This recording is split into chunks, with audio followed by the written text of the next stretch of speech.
The first time we took Rex outside, it was early morning, fog still sitting low on the ground. We figured he'd bolt, head straight for the trees, start climbing, do what gorillas do. He didn't. Rex stopped at the edge of the grass, looked at the trees, looked back at us, then walked straight over and sat down, right between us, like he was exactly where he was supposed to be. Nobody said anything for a moment. We just looked at each other, because that's not what a gorilla does. That's not what any wild animal does. But Rex didn't seem confused. He didn't seem lost. He seemed settled, like sitting between two people on a foggy morning was the most natural thing in the world. We stayed outside for about an hour that first day, and within the first 20 minutes Rex started copying everything. Not in a funny way, not in a way that made us laugh, in a way that made us go quiet. If someone crouched down to check something on the ground, Rex crouched. If someone stood up slowly, Rex stood. If someone turned their head to look at something, Rex turned his head too. He wasn't playing, he was paying attention, carefully, constantly, like he was trying to understand the rules of something.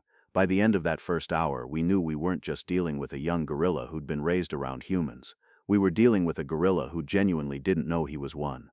Rex didn't have any interest in the trees that morning, no interest in the grass, the soil, the smells that should have pulled at something deep inside him. His interest was us, where we stood, where we moved, what we did next. Over the following days it became clearer. Rex didn't just follow one person, he tried to be near everyone.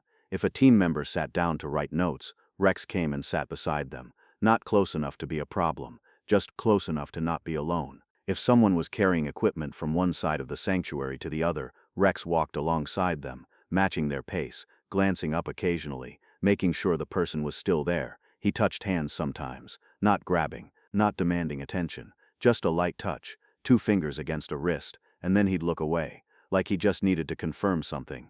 The staff started noticing it by the third day. One of the keepers, a woman who'd worked with gorillas for over 12 years, watched Rex follow a volunteer across the yard one afternoon. She didn't say anything right away. She just stood there, arms crossed, watching. Then she said, "He's not acting like he wants attention. He's acting like he's afraid of being left." That landed differently than we expected. Because she was right. Rex wasn't clingy in the way a young animal sometimes gets, noisy, demanding, pulling at things. He was quiet about it. He stayed close the way someone stays close when they've already learned what it feels like to be without. On the fourth day, we decided to try something. Carefully, at a distance, we brought Rex to an area where 2 other young gorillas were spending time. We didn't force anything. We just let him see them, let them see him. Rex stopped about 15 feet away. He stood very still. His posture was calm. No tension in his shoulders, no display, nothing aggressive. He just watched them. Then he took a slow step forward, then another. The other gorillas noticed him immediately. One of them stood up, looked directly at Rex, then turned around and moved to the other side of the enclosure. The second one didn't even look up for long, just a glance, then away. No fight, no noise, just a clear, quiet message. "You're not one of us." Rex stood there for a long moment. He didn't try again. He didn't make a sound. He just stood in the middle of that space between the other gorillas who had moved away and the humans who were watching from the fence, and he looked genuinely confused, not hurt the way an animal displays hurt, just still, the way something goes still when it doesn't understand what just happened.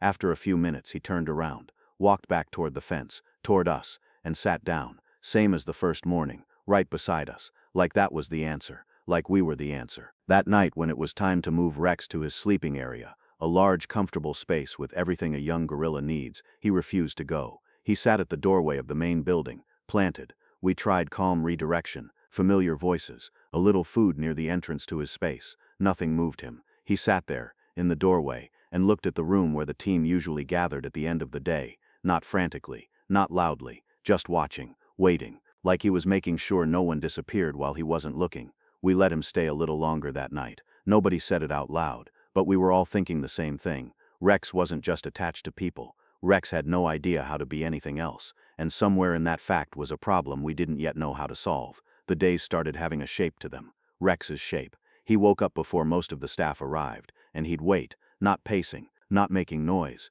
just sitting near the entrance facing the direction people usually came from, watching the path.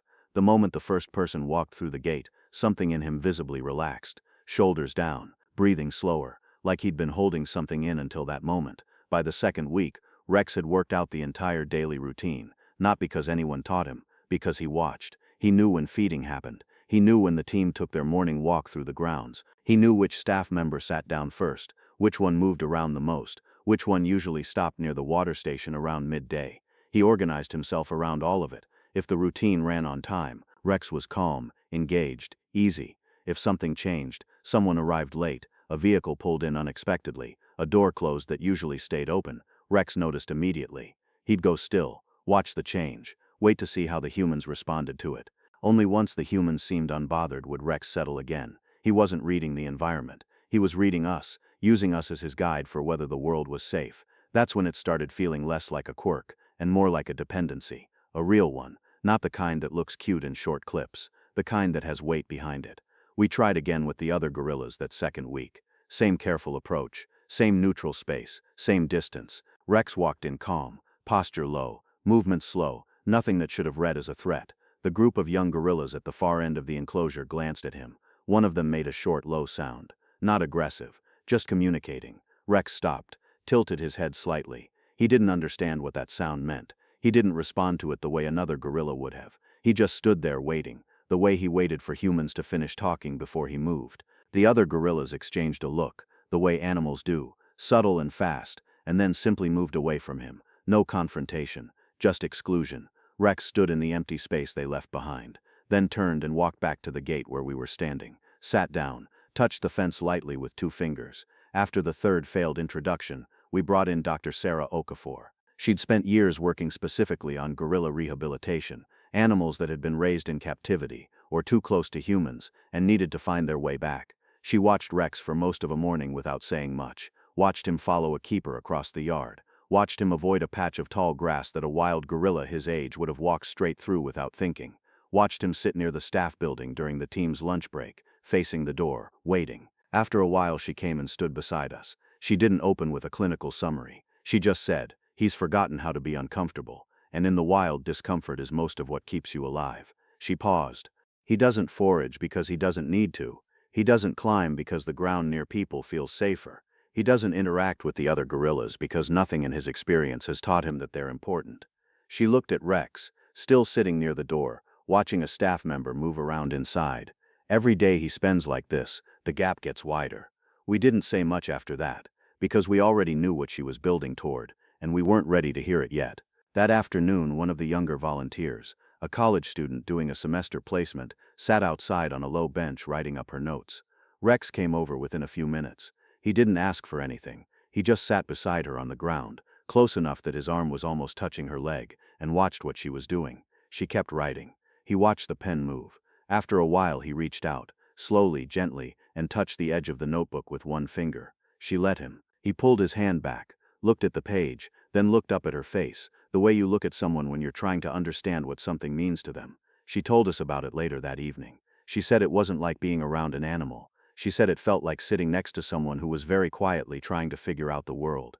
We understood exactly what she meant, and that was the problem, because the more human Rex seemed, the more we had to face what was actually happening to him. He wasn't thriving. He was substituting.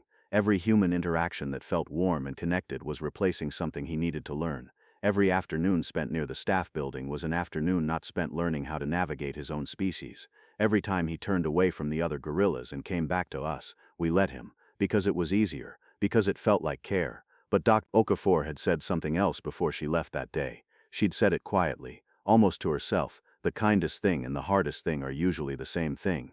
We started paying attention differently after that, watching Rex not for what he was doing but for what he wasn't doing. He didn't climb. Not once in 2 weeks had he gone more than 4 feet off the ground. He didn't forage. Food appeared, and he ate it where it was placed. He didn't play fight, didn't explore, didn't test boundaries the way a healthy young gorilla should. He sat, he followed, he watched people, and he waited, always waiting for the next human to arrive, the next person to settle nearby, the next confirmation that he wasn't alone. One evening near the end of that second week, Rex did something that stayed with all of us. The team was finishing up for the day. People were moving toward the gate, calling it done, heading out. Rex watched them go, one by one, from his usual spot near the building entrance. When the last staff member walked past him toward the exit, Rex stood up, followed a few steps, then stopped, stood very still in the middle of the yard as the gate closed. He didn't make a sound. He just stood there watching the empty gate for a long time, then slowly sat back down, facing it. We watched that through the monitor. Nobody spoke for a while. Then Dr. Okafor's words came back, the ones she'd said before explaining what needed to happen next. If he doesn't learn to be a gorilla now, he won't get another chance. The decision wasn't something we arrived at that night, but it was something we stopped avoiding. Rex needed to be separated from us, fully, deliberately, without the option of coming back to the fence and finding a familiar face. Not as punishment, not because we didn't care, but because every day we delayed was a day Rex spent becoming something the wild would never accept. We didn't tell Rex what was coming, obviously, but animals have a way of knowing anyway, not the details, not the plan, but the shift in atmosphere, the way people move when something is about to change that they feel, and Rex felt it. The morning we began preparing the rehabilitation area, Rex was different from the moment the first staff member arrived. He didn't settle the way he usually did when people came through the gate. He watched, but the watching had a different quality to it, tighter, more frequent. His eyes moved between faces more than usual. He followed closer than normal, not touching, not demanding, just staying within a few feet, instead of his usual comfortable distance, like he was trying to hold the morning in place. The rehabilitation area was a large natural enclosure, separate from the main grounds, more trees, more elevation, less human structure. It connected to the space where the other young gorillas spent most of their time. The idea was gradual exposure, not forcing contact, just removing the option of retreat. No fence to sit beside, no staff building to face, no gate to watch at the end of the day. Just space, and eventually others like him. Dr. Okafor had been clear about the approach. Don't make it dramatic. Don't linger. The longer the goodbye, the harder the adjustment. We understood the instruction. Following it was a different matter. 2 days before the transfer, Rex did something none of us expected. He started bringing things, small things, a piece of bark he'd picked up near the water station, a large leaf, folded once, the way he'd watched a keeper fold paper during note-taking. He'd carry them over to wherever a staff member was sitting and place them nearby, not in their hands, just near them. Then he'd sit down and look at the object, then at the person, then back at the object. We didn't know exactly what he meant by it, but it felt like something. It felt like he was trying to leave something behind, or trying to give something before something was taken. The morning of the transfer came fast. Clear sky, cool air, the kind of morning that feels neutral, the world not helping, not hindering. Rex was already awake when the team arrived, sitting in his usual spot, but he didn't relax when the gate opened. He stood up immediately, watched the team come in, watched the way they were moving, purposeful, coordinated, and understood in whatever way animals understand these things that today was not a regular day. He moved toward the nearest keeper, stood close. The keeper, a man named Daniel, who'd worked with Rex almost every day since arrival, crouched down slowly, didn't reach for him, didn't speak loudly, just stayed low, stayed calm, made himself small. Rex put one hand on Daniel's knee, just rested it there. Daniel didn't move, didn't rush anything. They stayed like that for almost a minute. Then Daniel stood, slowly, and began walking toward the rehabilitation area. Rex followed. He followed all the way to the entrance of the new enclosure, right up to the threshold. Then he stopped. He looked in. Trees, open ground, different smells, different sounds, no familiar structures, no building entrance to sit beside. He looked back at Daniel. Daniel kept his face calm. We'd all agreed on that. No visible emotion, nothing that would read as distress and feed Rex's own, but kept walking slowly forward. Rex took one step in, then stopped again, looked back. The rest of the team was behind, far enough back not to crowd, close enough to respond if needed. Nobody moved toward him. Nobody called his name. Rex stood in the entrance of that enclosure, half in, half out, for what felt like a long time. The trees moved slightly in a breeze. Somewhere in the enclosure, one of the other gorillas made a low sound. Rex heard it. His head turned toward it, slow, cautious. Then he looked back at the team one more time, and something passed across him. Not a sound, not a gesture, just a stillness, the kind that comes right before something shifts. And then Rex turned back toward the enclosure and walked in. Daniel came out. The gate closed behind him, quietly. No drama. Rex heard it. He turned around, looked at the gate, looked at Daniel on the other side. He didn't throw himself at it. He didn't make the kind of noise that breaks something in you. He just stood there, very still, looking at Daniel through the mesh. Daniel stood on the other side, doing the same. After a moment, Daniel stepped back, then turned and walked away from the gate, exactly as instructed. Don't linger. We watched Rex on the monitor. He stayed at the gate for a long time, facing it, waiting the way he always waited for someone to come back through. The first night was hard to watch. Rex stayed near the gate side of the enclosure, didn't explore, didn't approach the other gorillas, who kept a cautious distance. He sat near the fence as the light changed, afternoon into evening, still facing the direction the team had walked away from. He ate a little when food was placed in the enclosure, not much, then went back to his spot near the gate. The second day was quieter. He moved a little more, investigated a tree, didn't climb it, just circled it slowly, touching the bark. One of the other young gorillas, a smaller male, came within about 20 feet of Rex and stopped. Rex looked at him. The other gorilla looked back. Neither moved for a while.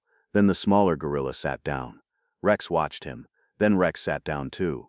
They didn't interact, didn't move toward each other. Just sat, two animals in the same space, neither one leaving. It wasn't connection, but it wasn't rejection either. It was something new. The first neutral ground Rex had ever shared with his own kind. By the fourth day, the gate watching had reduced. Not stopped, but reduced. Rex was spending more time in the interior of the enclosure. Still cautious, still slow, but moving. Dr. Okafor watched the footage with us that afternoon. She didn't say much at first. Then she pointed at the screen. Rex moving carefully through a section of trees, pausing to smell a branch. That, she said it quietly. That's the first time I've seen him follow his nose instead of his eyes. She meant he was reading the environment, not watching for humans, not waiting for a person to tell him the world was safe, following something internal, something old and instinctive that had been buried under 2 weeks of watching people for cues. It was a small thing. It was everything. On the 6th day, the smaller gorilla came close again. This time he didn't stop at 20 feet. He came within arm's reach, sat down next to Rex. Rex went still, not tense, just careful. The smaller gorilla reached out. Brief contact, a touch on Rex's arm, then pulled back.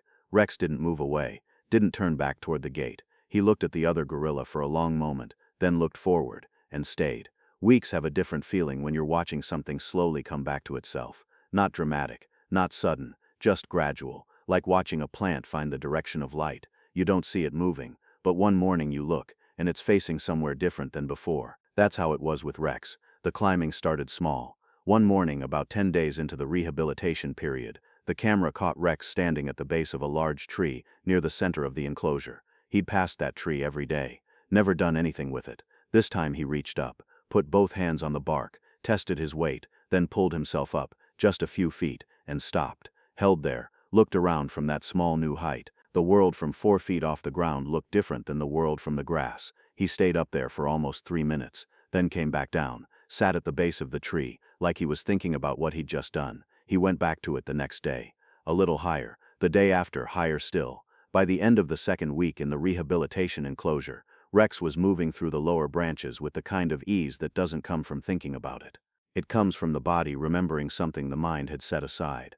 Daniel watched the footage one evening and didn't say anything for a while. Then, he looks different up there. He was right. On the ground near people, Rex had always carried a certain quality. Attentive, watchful, slightly braced. In the trees, that quality was gone. He moved without checking, without waiting for confirmation. He just moved. The relationship with the smaller gorilla, who the team had started quietly calling Keto, a name that had come up in the notes and simply stayed, developed the way real things develop, without announcement, without a clear moment you could point to and say, there, that's when it changed. They started spending more time in the same area, then closer, then side by side during the long, slow hours of the afternoon when the enclosure went quiet and the heat settled over everything.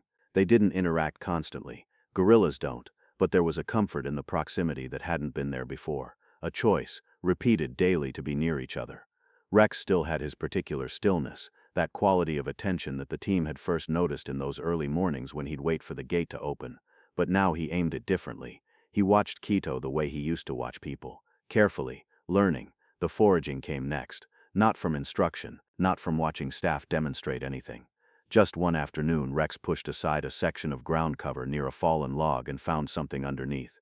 He stopped, looked at it, smelled it, then ate it. Dr. Okafor had been checking in twice a week. When we told her about the foraging, she paused on the other end of the call. Then she said, "That's not learned behavior, that's recovered behavior. There's a difference." Learned meant someone showed him. Recovered meant it was already inside him, waiting, underneath everything that had been layered over it. That distinction mattered more than we'd expected.